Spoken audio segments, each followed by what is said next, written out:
કન્ટેનરમાંથી ₹1.9 કરોડનો વિદેશી દારૂ જપ્ત. એલસીબી વડોદરા ગ્રામ્યની મોટી કાર્યવાહી. વડોદરા ગ્રામ્ય જિલ્લામાં લોકલ ક્રાઇમ બ્રાન્ચે મોટી કાર્યવાહી કરતા કન્ટેનરમાં છુપાવીને લઈ જવાતો વિશાળ માત્રામાં વિદેશી દારૂનો જથ્થો ઝડપી પાડ્યો છે.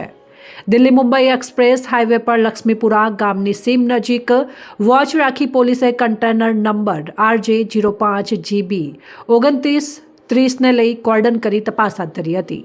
તપાસ દરમિયાન કન્ટેનરના પાછળના ભાગે બનાવેલા ગુપ્ત ખાનામાંથી જુદા જુદા બ્રાન્ડની ભારતીય બનાવટની વિદેશી દારૂની 710 પેટીઓ મળી આવી અને કુલ 16,620 બોટલ હતી, જેમાં આ જથ્થાની કિંમત ₹94,23,600 ગણાવવામાં આવી રહી છે.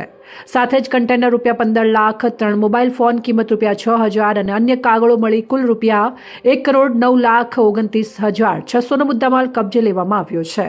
આ કામગીરી ઓપરેશન પરાક્રમ અંતર્ગત પોલીસ અધિક્ષક સુશીલ અગ્રવાલના માર્ગદર્શન હેઠળ પોલીસ ઇન્સ્પેક્ટર KR સિસોદિયાની દેખરેખમાં એલસીબી ટીમે હાથ ધરી હતી.